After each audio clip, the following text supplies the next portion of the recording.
नमस्कार दोस्तों। जय महाकाल, जय माता मशानी। आज की वीडियो में मैं एक परी की साधना लेके आया हूँ जिसका नाम है श्वेत परी। हालांकि इस साधना को डालने से पहले मैंने यूट्यूब या गूगल इत्यादि पे मैंने सर्च किया, पर इस प्रकार की साधना मुझे नहीं मिली। हाँ, एक चैनल पर ज़रूर मिली मुझे इस प्रकार की साधना, परंतु ये साधना नहीं मिली। इससे मिलता जुलता नाम से जुड़ा हुआ एक साधना ज़रूर मिली मुझे, परंतु उसमें ना कोई विधान बताया गया है, ना ही कोई मंत्र बताया गया है, ना ही कोई तरीका बताया गया है। केवल इतना ही बताया गया है इसके बारे में कि ये सारे कार्य आपके कर देगी वगैरह वगैरह इत्यादि बताया गया है, और इतना ही कहा गया है कि इस साधना के लिए आप फलाने नंबर पर संपर्क करिए। तो मैं इस साधना का पूर्ण विधान मैं आपको बता रहा हूँ, पूर्ण मंत्र के सहित बता रहा हूँ, जो कि खुद मेरी आजमाई हुई है, खुद की हुई साधना है। और दूसरी बात, ये साधना मेरे को अपने ही शक्तियों से प्राप्त हुई है। तो सबसे पहले तो इस साधना के विषय में मैं साधना का लाभ बता देता हूँ। श्वेत परी साधना का जो लाभ होता है वो सबसे बढ़कर जो सबसे पहला जो लाभ होता है, मुख्य जो लाभ होता है, वो होता है यौवन की प्राप्ति। मतलब इसका अर्थ ये निकलता है कि हमारी उम्र जो भी हो गई हो, मतलब कितनी भी ज़्यादा क्यों ना हो गई हो, मान के चलो 70 साल हो गई होगी, एक अंदाजन बता रहा हूँ, या 80 साल हो गई होगी, तो उम्र के साथ में चेहरे का तेज, शरीर का तेज मतलब एक तरह से ख़त्म होता चला जाता है। परंतु इस साधना की सिद्धि से हमारी जो यौवन रहता है, मतलब जवानी जो रहती है, वो वापस लौट आती है। हमारी उम्र चाहे जो हो, पर वो जो आकर्षण रहता है हमारे अंदर, वो फिर से एक बार वापस लौट आती है। जो कभी हमारे जीवन में 16 साल या 18 साल की एज में उम्र में रहा होगा, जो हमारे चेहरों में तेज रही होगी या जो भी रहा होगा, तो वो सारी चीज़ें वापस लौट आती इस साधना के माध्यम से, शक्ति से, इसके प्रभाव से। तो ये सबसे बड़ा मुख्य कारण है इस साधना को करने का। इसके अलावा कारण ये भी है कि शारीरिक शक्ति की प्राप्ति। मतलब उम्र के साथ इंसान की शक्ति कहीं ना कहीं कम होती है। उम्र के साथ क्षय होता है शरीर का, और क्षय के साथ में शारीरिक शक्ति भी कहीं ना कहीं कम होती है, कई बीमारियां भी घेर लेती है। तो ये जो है हमको वो शारीरिक शक्ति तो प्रदान करती ही करती है, साथ में अगर हमको किसी भी प्रकार की अगर बीमारी है, चाहे वो बीपी हो या किसी भी प्रकार की बीमारी हो, वो बीमारी को भी ये शक्ति जो है वो दूर करती है। तो कारण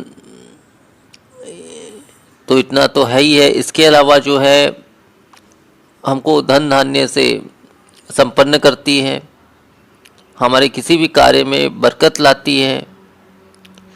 इसके अलावा सांसारिक सभी भौतिक कार्य, मतलब लौकिक कार्य, सांसारिक जो भी कार्य हम करते हो, चाहे नौकरी हो, पेशा हो, या फिर कोई व्यवसाय हो, इन सब कार्यों में ये हमको वृद्धि देती है, मतलब बरकत देती है, आगे बढ़ाती है। वो भी बिना कुछ बोले ये हमको उन सारी चीज़ों में आगे बढ़ाती है। तो ये सब मुख्य कारण है जिसकी वजह से इस साधना को किया जाता है।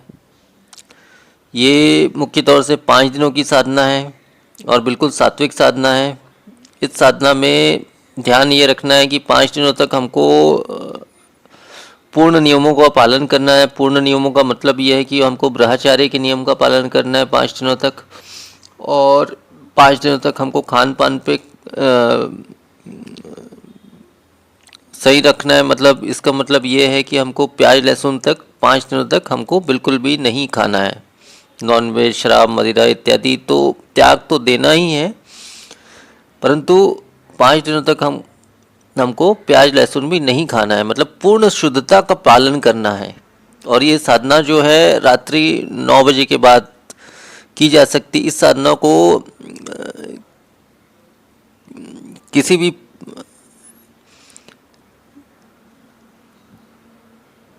शुक्ल पक्ष के एकादशी के दिन से शुरू किया जा सकता है। रात्रि 9 बजे के बाद इस साधना को किया जा सकता है। एकांत कमरे में भी किया जा सकता है, बाहर भी किया जा सकता है। बाकी कमरे पे ही करे, इस साधना में कोई बहुत बड़ा ऐसा कोई समस्या नहीं आती है। अपने में कमरे में ही करें और सुरक्षा बंधन, सुरक्षा घेरा अवश्य लगा लें। मतलब इसमें शक्ति से हमको कोई नुकसान नहीं है, परंतु क्या साधनाओं में बाधाएं आती है, इस कारण से सुरक्षा घेरा और शरीर बंधन लगाने के लिए मैं कह रहा हूँ साधना में। बाकी अन्य कोई समस्या नहीं है इस साधना में, ये एक सात्विक साधना है, समझ लीजिए। तो अब इस प्रकार से जो है आपको 5 दिनों में मतलब पूर्ण नियम का पालन करना है। शुक्ल पक्ष की एकादशी में साधना शुरू होगी। रात्रि 9 बजे के बाद से आप इस साधना को शुरू कर सकते हैं। 9 बजे से रात्रि सुबह 4 के बीच आपको इस साधना को संपन्न करनी है। अब आपको किसी भी पूर्व की दिशा में कोई भी अच्छा स्वच्छ कमरा आप इस साधना के लिए चयन कर लें। उसके पश्चात आप पूर्व की दिशा में मुख करके बैठ जाइए। लकड़ी का एक बाजोट लगा लीजिए, लकड़ी का एक आसन लगा लीजिए। उसके ऊपर में आप बिल्कुल श्वेत वस्त्र या श्वेत कपड़ा, नया कपड़ा आप उसमें बिछा लीजिए और उसके ऊपर में आप एक नारियल ले लीजिए पानी वाला, बिना छिला हुआ, और एक तांबे का लोटा ले लीजिए। आधा जल उसमें भर लीजिए। उसमें सुगंधित इत्र का, मोगरे के इत्र का आप छिड़काव कर लीजिए और उसके ऊपर में आप इस नारियल को स्थापित कर लीजिए और इसे कुमकुम से 7 बार इसका अभिषेक कर लीजिए नारियल का।